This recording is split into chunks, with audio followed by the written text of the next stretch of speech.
Good evening, viewers. Today is the 22nd of April. I wouldn't normally make a video like this, particularly in these terrible wind conditions, but I'm at the hotel near Longbridge, where I've just booked in to stay a couple of nights for the Pride of Longbridge, and my goodness gracious me, this car park is absolutely full of other stuff that's going to the Pride of Longbridge tomorrow. So count this as a preliminary Slightly Shambolic Shuffle. This isn't part one, think of this as a part 0. When I came in, I parked next to this 2002 Rover 45 2-litre V6 Connoisseur. This car has done less than 50,000 miles. It actually belongs to someone who I think is in the Rover 45 Owners Club like I am.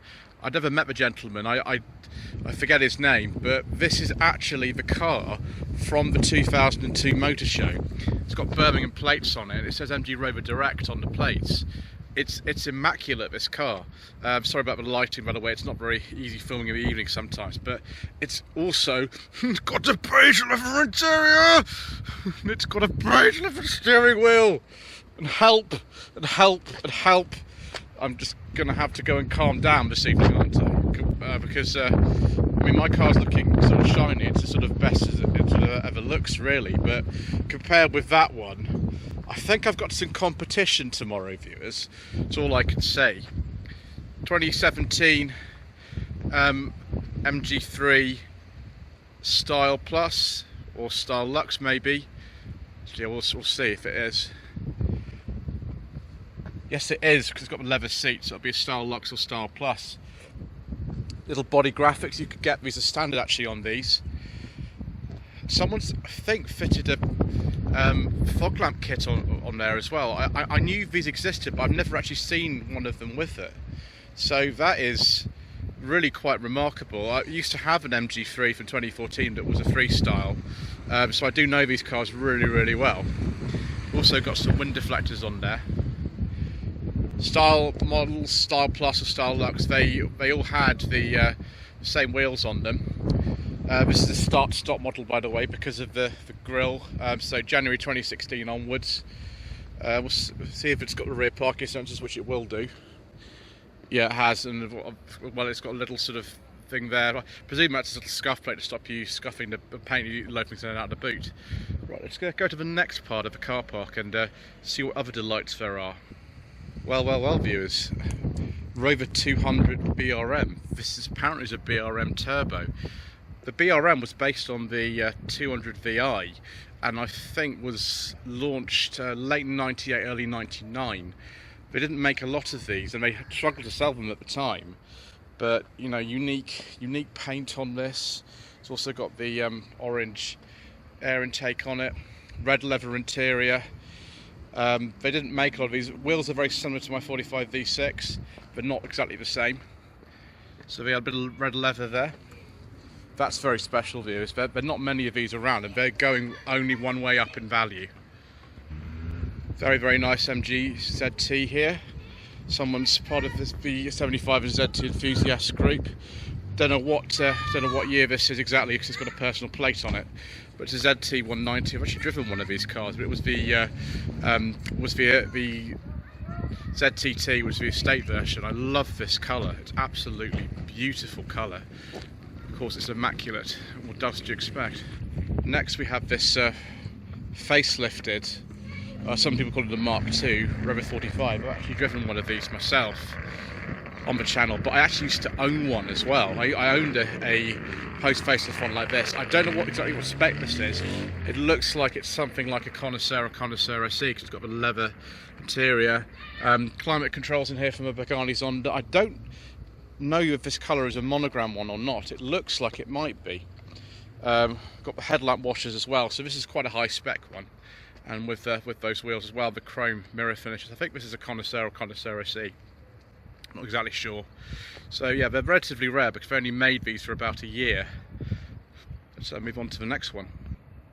So this is another facelifted model. Most of the MG Rover range was facelifted in early 2004. The exception to that was the TF and the Streetwise. but everything else was facelifted between about February and April 2004. This is a ZT. This is a facelifted ZT 190. I don't know exactly what year this is again, because it's a personal plate on this one. Black wheels. I don't know if they were standard or not, or if you could order them as an option. Obviously, there were loads and loads of options that you could get. That's actually got cruise control as well. That would have been an option on these. So looking very, very mean indeed, this one. So we'll have the KV6 in it. Oh, then we've got another little delight that's just driven away. Little mini pickup, T-plate, so 78, 79. No doubt we'll be seeing some of this stuff tomorrow anyway, but it's just a question of having a look around and seeing what's here. So now we've got a couple of ZS's that have come from the Republic of Ireland. Fortunately, Irish plates are reasonably easy to read from this time. There's a 2005 and a 2004 one here. I've not seen too many ZS's in this colour. They're both facelifts, these ones. I imagine with those twin exhausts, this is a ZS 180. I have driven one of these, a facelifted one like this, on the channel. It would be actually at the show tomorrow. But yes, it's quite a nice colour, this. I can't remember what the yellow is called. Another one here, I think this is just a standard ZS. I might be wrong, but it's actually only got one exhaust, so it could just be a standard one, say like a 1.8 or something like that. Mind you, the speedo goes up to 260 kilometers an hour, so that is quite fast. It's quite fast, viewers. More ZS goodness here. This is the 2005 ZS. We've all got saloons, so you could actually get these in a hatch as well. The saloon is more common for ZS 180s, whereas the 45 V6 are only available as a saloon. Let's have a look and see if it's got the twin exhausts on it. Oh, it's got interesting. It's got a different back box on it. This one. It's quite hard to find back boxes of these. Even harder to find one for a 45 V6. All these cars have got the sort of more extrovert spoiler on them. And this one's actually got both. It's got the little spoiler. You could actually have that spoiler deleted if you wanted it. Those wheels are aftermarket. This is a real delight. This belongs to a gentleman by the name of Mr. Dan Cho. I forget whether this is a 74 or 75 Allegro 1100 Deluxe. So it's quite low down the range, and it's a wonderful shade of chocolate brown. I've seen some videos on this car before, but I don't remember having a close look at it actually. It's got the quartet wheel. I don't actually know if this car would have had it originally. A lot of people do fit quartet wheels to later Allegros, but nice sort of beige interior. And Dan will tell me, I'm sure, if that's supposed to have the quartet wheel. I can't remember at the moment. Someone is going to absolutely be typing furiously away and tell me that I'm being an idiot and absolutely that's supposed to be there, but I'm afraid I really can't remember at the moment. So, really rare car here. This is a ZT260 that's been tuned. So it's a ZT300. I imagine that's the power output now. So this is the 4.6 litre V8. These ZTTs with a V8 engine were very, very rare. There were some made pre-facelift, but most are post-facelift. And it's got a big grille on it as well, which wasn't entirely unique to the V8 models. You could get that on the lesser ones, but it came standard on the V8. This car belongs to a gentleman from the Isle of Man, who I've just been talking to. He has several ZTs 75s. This is just one of them. This is a monogram colour. I think this is a 2004 or 2005. It is a ZT 180 because it's an automatic. I don't know why it's got 3 ZT badges on the back. Maybe he just likes that. You know, it's very, very nice indeed. It is absolutely immaculate. Like all this stuff generally around here is really, really good condition. Go over here as well for next. We've got another monogram colour here. This is another ZT. Huge bumper on this. I don't actually know if that means it's a V8. It actually is. Yes, this is a pre-facelift. This is a pre-facelift V8. So it's got the interesting bumper on the front. One of one ZT V8 400 in Typhoon. This colour is called Typhoon. Those wheels are aftermarket on it. There we go, ZT 400. with reversing camera. It's a very good idea actually putting reversing camera on these, because it's quite hard to see out the back. Again, absolutely beautiful condition. Now this is a 45. It's got the same wheels as on my V6. The chrome mirror finishes and the wheels were not unique to a 45 V6. You can get them on other 45s, as you can see on this car. And of course, yes, it's got a beige leather interior. I do like nice beige leather interior, viewers. Probably this, it's hard to say. It might be one of the highest spec ones. You couldn't get a connoisseur pre-facelift with the hatchbacks, only the saloons. So I don't actually know what specification this is. This could be a sort of spec'd up impression or something. I mean, look at that beige leather steering wheel. I've got a rubber case on my phone just so I don't need to be asked, so I can't damage it. But yes, very special. Hopefully we'll be seeing that one tomorrow. Again, personal plate, so I can't tell exactly what year that is. I can tell you about this car though, because I've actually driven this. This is a 1991 Montego Countryman. It's got a 2-litre O series carburettor engine. And before you ask, yes, it is a car. I did check with Lucy, who owns this car, before I did that. The car is sort of like a rolling restoration. It's used every day, and you know, there are bits that will be changed, like the front and rear bumpers and things like that. Rust is going to be remedied and things, but it drives really, really nicely. I had a fantastic time driving this last year. It was absolutely brilliant. What's even more fantastic is here we have this R8 Rover. It's a 200. It's on French plates. I've never seen, I don't think, one of these left-hand drive ever before. I don't know what engine this is. This is like a sort of Mach 1.5 for R8. It's a 216 GSI. Wow! So it'll be the Honda engine with an auto gearbox. It's a GSI. Not all the GSIs came with a leather interior. It's actually an option on quite a few of them.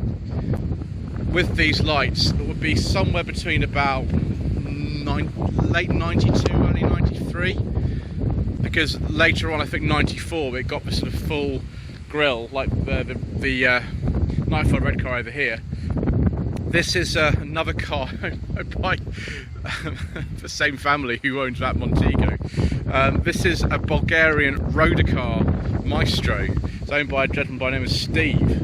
And that roader car badge never actually appeared on the cars. He's had that done actually specially for them. But yes, this would have been built in Bulgaria. I think it is a genuine roader car rather than one of the Ledbury ones, because you see it's left-hand drive.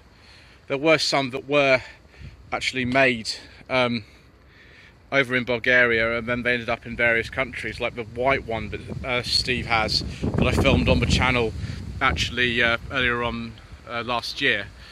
But this one is different. That one's on like a T, this is on an N. So the registration date doesn't necessarily correspond with when it was made at all, actually. Sometimes you can get cars that were made years before that were registered later. This one, unfortunately, we can't talk about because it has an engine we do not discuss upon this channel, but it is Nightfire red and it does look rather nice. So lovely MG Metro 1300. This is quite a late one, 8990 plate, but out of production sort of, I think, mid 1990s, rather than then the Rover Metros came in. I think some of the early Rover Metros were on a G. Red seat belts, of course. Like red seat belts, viewers. Another facelifted car. There's a lot of facelifted MG Rover stuff here. That plate, I don't think quite corresponds with the car. I think it's a personal plate, actually. Particularly it says MGR Northern Ireland on it. But yeah, 75 facelifted Tourer. Don't know what engines this is, you just can't tell. Hopefully I can talk about it, viewers, because I might be disappointed if I can't. It doesn't say. Could be anything in there. Often the V6s did say, some of them didn't. The Forbidden Fuel ones tended to. Another facelift of 75 here. Again on a Northern Irish plate, but these cars are only made from early 2004 to April 2005, so it's reasonably easy to date them fairly accurately. The same colour as well. It's called what's it called? Starlight Silver. Same colour as mine. Again, I don't know what exactly engine is in this, but very nice anyway. Chrome mirror caps too on this one. So there we are, viewers, a little preliminary Shambolic Shuffle, little bonus, video 0. Viewers, the Rover 45 Owners Club stand that I'm going to be on tomorrow is going to be very exciting. That's all I can say. Anyway, thank you ever so much indeed once again for watching. Please don't forget to subscribe to the channel to be informed as to when the actual footage from Pride of Longbridge goes live. Hopefully there'll be less wind noise because it's really annoying me, as it must be you. And if you wish to get early access to videos, you could always become a channel member by clicking the join button below. Thank you.